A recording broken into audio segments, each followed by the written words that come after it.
जब किसी देश की आज़ादी खतरे में हो तो आत्मरक्षा सेल्फ डिफेंस उसका अधिकार बन जाता है। गांधी जी का यह कहावत आज ईरान के लिए सही प्रतीक हो रहा है, सही मालूम हो रहा है। 1 अक्टूबर 2024 को ईरान ने इजराइल पर 180 बैलिस्टिक मिसाइल से हमला कर दिया। ईरान ने इस जवाबी कार्रवाई को सेल्फ डिफेंस और इंसाफ के रूप में पेश किया। गांधी जी का यह कथन ईरान की स्थिति को सही ठहराने के लिए उपयुक्त है, क्योंकि इसने यह स्पष्ट कर दिया कि जब उनके नेता और देश की आज़ादी पर हमला होता है तो इसे किसी भी कीमत पर बर्दाश्त नहीं किया जाएगा। ईरान ने इसे ऑपरेशन ट्रू प्रॉमिस ट्रू का नाम दिया। ईरान ने यह संदेश देने की कोशिश की कि अगर वे चुप रहेंगे तो अन्याय और जुल्म की लहर कभी ख़त्म नहीं होगी। ईरान ने यह हमला हिजबुल्लाह के वरिष्ठ नेताओं, खासकर सैयद हसन नसरुल्लाह की हत्या का बदला लेने के लिए किया, जो इजरायली हवाई हमले में मारे गए थे। यह 2024 में दूसरी बार है जब ईरान ने सीधे अपनी ज़मीन से इजराइल पर हमला किया। ईरान का हमला इतना ज़बरदस्त था कि पूरी इजराइल में सायरन बजने लगा। 1 करोड़ लोग बंकर में अपनी जान बचाने के लिए चले गए। इस हमले से इजराइल को काफ़ी नुकसान पहुंचा और पूरे इजराइल रात में रोशन हो गया। उसके सभी एंटी मिसाइल फेल हो गए। ईरानी न्यूज़ के मुताबिक 80% मिसाइल अपने टारगेट पर हिट हुआ। ईरानी मिसाइल ने इजरायली एयर और मिलिट्री बेस को निशाना बनाया। तकरीबन 80% इजरायली एयर और मिलिट्री बेस को निशाना बनाया गया, जो बड़ी संख्या में टैंकों को तबाह किया। हैफा के रेलवे स्टेशन के करीब गोलीबारी में 8 इजरायली की जान चली गई और 6 घायल हो गए। ईरान के लिए उस वक्त बहुत बड़ी खुशखबरी की खबर मिली जब इजराइल के 20 F-35 फाइटर जेट को बर्बाद कर दिया गया। इस एयरपोर्ट से इजराइल ने हिजबुल्लाह के चीफ सैयद हसन नसरुल्लाह को मारा था।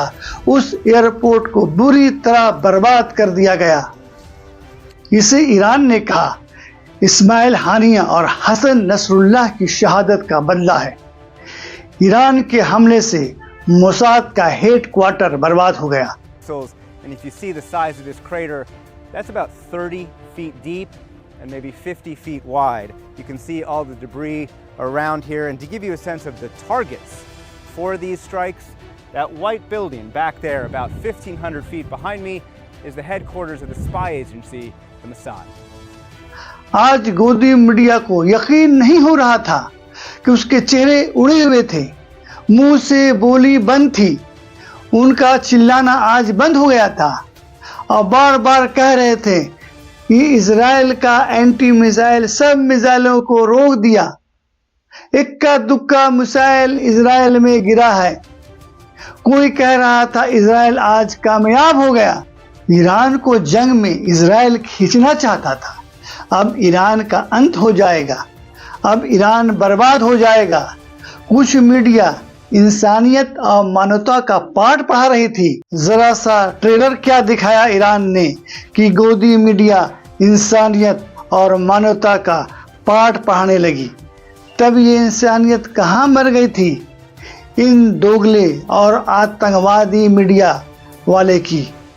जब इजरायली आतंकवादी बेकसूर मासूम बच्चे, औरतों को, फिलिस्तीनियों को मार रही थी, मैं खासकर हिंदुस्तानी मीडिया वाले से ये कहना चाहता हूँ, मैं ये अपना विरोध प्रकट कर रहा हूँ और सख्त लफ्ज़ों में एहतजाज कर रहा हूँ कि वो सैयद हसन नसरुल्लाह को आतंकवादी कह रहे हैं। वो आतंकवादी नहीं हैं, बल्कि जो इससे आतंकवादी कहता है, मैं उसे आतंकवादी के फहरिस्त में दर्ज करता हूँ। ये आतंकवादी नहीं, बल्कि वो एक सच्चे ईमानदार सेनानी हैं जो अपने देश की आज़ादी के लिए लड़ रहे हैं, संघर्ष कर रहे हैं।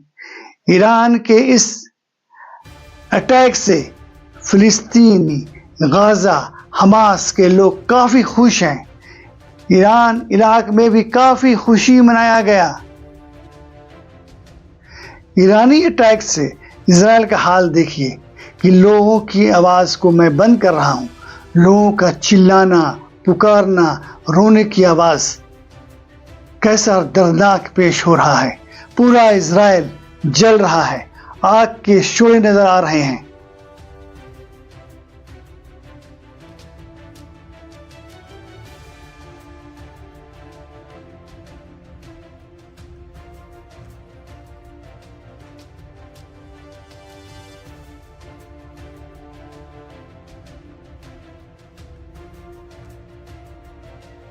इजराइल के सेना के प्रवक्ता ने कहा, ईरान का यह हमला काफ़ी ज़बरदस्त था और ख़तरनाक था। इसका जवाब ज़रूर और उचित समय पर दिया जाएगा।